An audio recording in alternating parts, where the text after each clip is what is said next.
Hello, friends.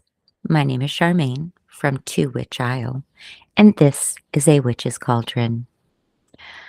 I recently read something while I was online. And it's something that I practice on the regular, so I thought I'd go ahead and bring it over here to the cauldron. And it has to do with practicing the pause. You may have seen this on Facebook.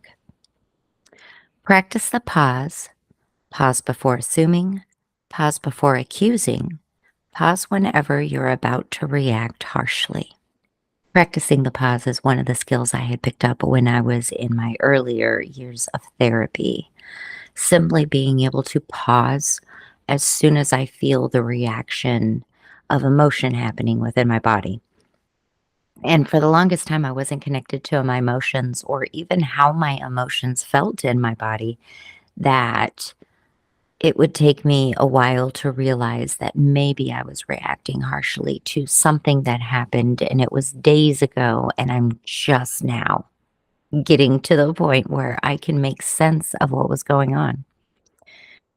And it has a lot to do with brain chemistry. After you have any amount of trauma, your brain kind of gets stuck in this emotional state where an emotion happens, it reminds you of something of the past. Therefore, your body goes into reaction mode before the thinking part of your brain, your prefrontal cortex, can come online and make sense of what's going on. So when you get triggered, oh, Lord cat. So when you are triggered with emotion, it is always going to take a minute for your prefrontal cortex to come online. And practicing the pause is just allowing you a moment to allow that to happen. And the only way we can get our prefrontal cortex to come online after we've been emotionally triggered is consciously.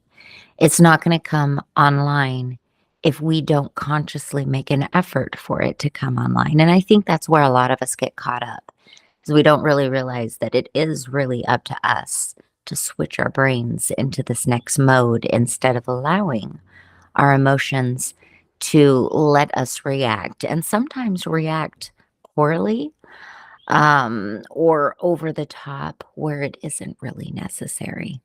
And I've been guilty of this many times in my recovery, and I'm sure I will be guilty many more times, because when you're recovering from trauma, you never know when the next trigger is going to come. All you can do is be prepared with skills to deal with them as they come.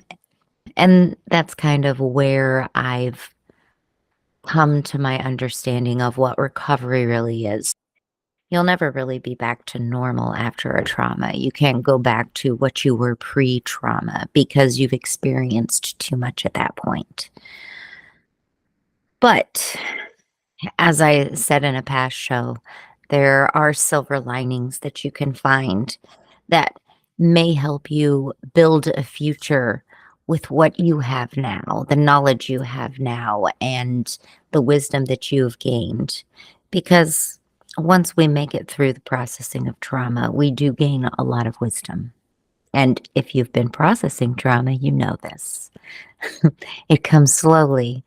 Sometimes you end up feeling really, really dumb for a while. And then all of a sudden it comes together in like a perfect storm. And you're like, how did I even get to this point? And you really don't know, because it's just one day it clicked in. Recovery is a funny thing. What I would like is to challenge you to, maybe the next time that you feel triggered emotionally, to take a pause. Take a pause and really ask yourself if you're assuming anything. Ask yourself if you're accusing, and then see if you can't draw it back to a place where you can allow somebody to be human. Practicing the pause is a really good skill to have. It seems like an easy skill to remember. When you're being triggered emotionally, it can be the furthest thing from your mind. So the easiest way is to practice the pause when you are not emotionally triggered, so that maybe you're in the habit of practicing a pause, so that when you are triggered, you will go to that practice the pause. Practicing the pause for me in practice when I am not triggered might be just taking a moment at the time that I have my coffee and have a minute of mindfulness where I taste the coffee, I feel the cup, feel the warmth, I see the steam. I use all of my senses to experience one thing fully for a minute. And those little practices are me taking a pause out of my day and really being mindful in the moment. And really taking a pause when you're triggered is kind of the same because you need that pause to really make sense of the emotion that is happening, the trigger that makes you feel like you're in danger, and then being able to bring on your prefrontal cortex to tell you that, oh, that fire alarm doesn't mean the house is on fire and you need to run outside and run away. I need to um, open a window because I blew out a candle and it's setting off the fire alarm. Our brains are designed to figure out what is going on in the world around us, but it can't do that if we are constantly reminded by the past and triggered into a state. And as I try to consciously take more pauses in the day, I hope that you will try to take a pause here or there in your day as well. Take what resonates with you and leave the rest. And until next time, here at the Witch's Cauldron, light and love, friends.